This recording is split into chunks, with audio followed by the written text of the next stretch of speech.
वैसे तो वैश्विक महामारी के चलते पूरे फिल्म उद्योग को तबाही का सामना करना पड़ा है।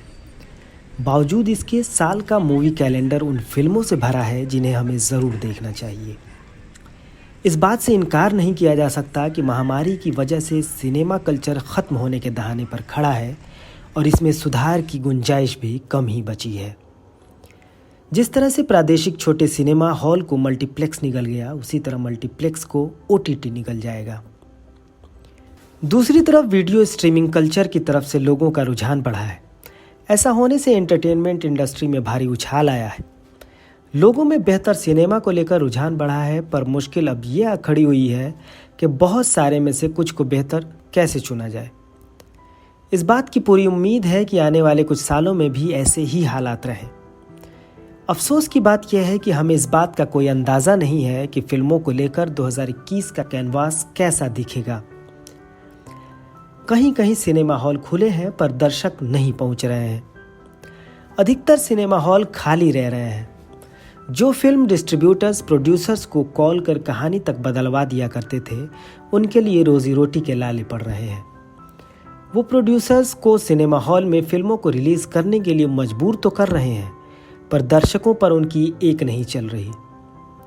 इसका संबंध समय और पैसे से भी है। मुश्किल सबसे बड़ी ये है कि एक फिल्म को सिनेमा हॉल में देखने के लिए कम से कम 250 रुपये खर्च करने पड़ते हैं, लेकिन ओटीटी प्लेटफॉर्म पर इतने ही रकम में पूरे 1 महीने का सब्सक्रिप्शन मिल रहा है। आने वाले समय में भी मुझे इस बात की कोई उम्मीद नहीं दिखती है कि दर्शक दोबारा सिनेमा हॉल का रुख करेंगे। कई फिल्मों की रिलीज की तारीखों का अभी तक पता नहीं है। जिनके डेट आ रहे हैं वो बार बार बदले जा रहे हैं। ऐसे हालात में बेहतर है कि हम कुछ ऐसी फिल्में देखें जो अपने ज़माने में भले कंट्रोवर्शियल रही हों, पर उन्हें माइलस्टोन कहा जा सकता है। हाँ, इस बात से इनकार नहीं किया जा सकता है कि इन फिल्मों में अधिक हिंसा, सेक्सुअल कंटेंट, धर्म और राजनीति को दिखाया गया था। आइए जानते हैं हॉलीवुड की वो 12 फिल्में जो कंट्रोवर्शियल कंटेंट के कारण बैन हो गई थी। Antichrist.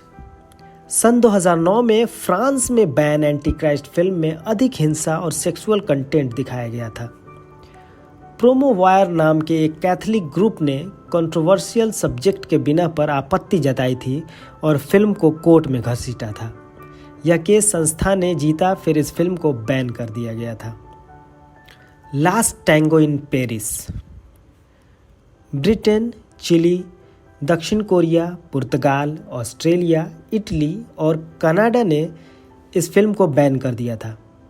Last tango in Paris film में यौन हिंसा को बढ़ा चढ़ाकर दिखाया गया था। रेप वायलेंस को फिल्म में बहुत ज़्यादा दिखाया गया था। इसके अलावा भी कई वजहों से यह बैन हुई थी। आगे चलकर फिल्म की एक्ट्रेस मारिया श्नाइडर ने आरोप लगाया था कि शूट के दौरान सचमुच उनके साथ रेप किया गया था। यह फिल्म 1972 में रिलीज हुई थी। फ्रीक्स नाम की फिल्म कई बार बन चुकी है, लेकिन 1932 में बनी फिल्म दिव्यांग लोगों की कहानी और उनकी परेशानियों पर आधारित थी। पर ब्रिटिश और कनाडा सरकार ने यह कहकर फिल्म का विरोध किया कि इससे हैंडीकैप लोगों की गरिमा को ठेस पहुंचेगी और यह उन्हें मानसिक तौर पर उत्पीड़ित भी कर सकती है। The exorcist. सिंगापुर, इंग्लैंड और मलेशिया में बैन हुई फिल्म द एक्सॉर्सिस्ट इतनी डरावनी थी कि फिल्म को देखने के दौरान कई लोग थिएटर में बेहोश हो गए थे। कुछ लोगों को दिल का दौरा भी पड़ गया था, जिसके चलते इसे बैन कर दिया गया। यह फिल्म 1973 में रिलीज हुई थी। The great dictator. कहा जाता है कि चैपलिन की पहली बोलती फिल्म जर्मन तानाशाह एडोल्फ हिटलर और नाजिज्म के खिलाफ अवज्ञा का एक अधिनियम था। चूंकि फिल्म में नाजी का मजाक उड़ाया गया था, इसलिए इसे जर्मनी और अर्जेंटीना में बैन कर दिया गया था। यह फिल्म 1940 में रिलीज हुई थी। अ क्लॉकवर्क ऑरेंज। यह फिल्म हॉलीवुड के महान डायरेक्टर स्टैनले क्यूब्रिक ने बनाई थी। इसे आज भी कल्ट मूवी की फहरिस्त में सबसे ऊपर रखा जाता है। 1971 में रिलीज हुई यह फिल्म एक साइको ड्रामा थी। चूंकि फिल्म के रिलीज के बाद ब्रिटेन में हिंसक वारदातें होने लगी थीं, इसलिए डायरेक्टर क्यूब्रिक ने खुद ही इसे वहां दिखाए जाने पर रोक लगा दी थी। The devils. 1971 में रिलीज हुई द डेविल्स के कंटेंट बेहद आपत्तिजनक थे। फिल्म में हिंसा के अलावा धार्मिक कट्टरता भी दिखाया गया था, जिसके चलते कई लोगों ने भावनाएं आहत होने का आरोप लगाया और यह बैन की शिकार हो गई।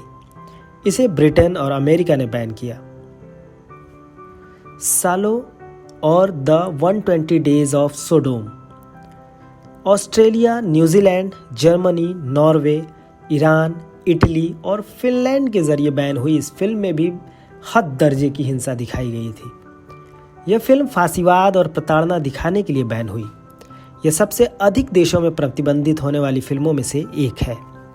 यह 1904 में मार्डी डे साडे की प्रकाशित किताब द 120 डेज ऑफ सोडोम पर आधारित थी। यह दिग्गज निर्देशक पियर पाओलो पासोलिनी की अंतिम फिल्म थी, जिसे उनकी हत्या के 3 सप्ताह बाद रिलीज किया गया था, यानी 1975 में।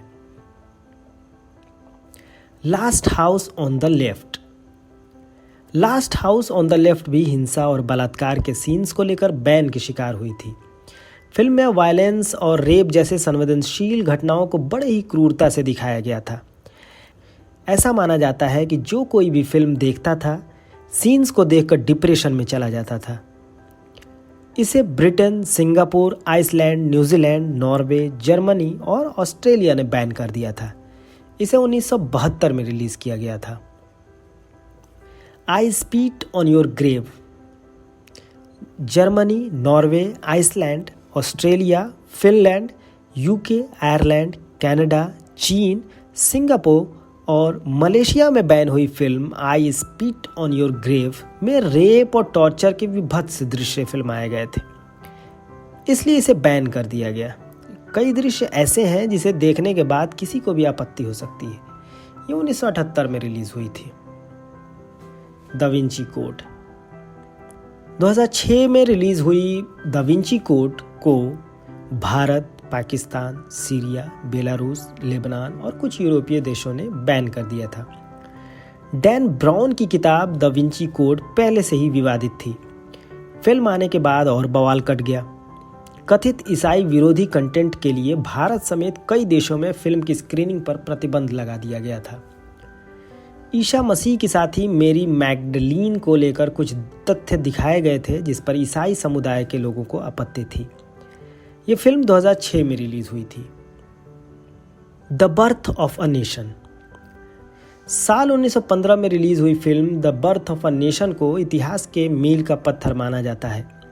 यह पहली 12 रील लंबी फिल्म थी। साल 2015 में फिल्म ने 100 साल पूरे किए थे। फिल्म में अब्राहम लिंकन की हत्या और अमेरिकी गृह युद्ध के आसपास की कहानी दिखाई गई थी। फिल्म अपनी रिलीज से पहले ही विवादों में आ गई थी, क्योंकि ये रेसिस्ट तंजीम कू क्लक्स क्लान का महिमा मंडित करती दिखाई गई थी। कहा जाता है कि हिटलर इस अमेरिकी फिल्म को देखने के बाद काफ़ी प्रभावित हुआ था। इसे फ्रांस और अमेरिका के कुछ राज्यों में बैन कर दिया गया था।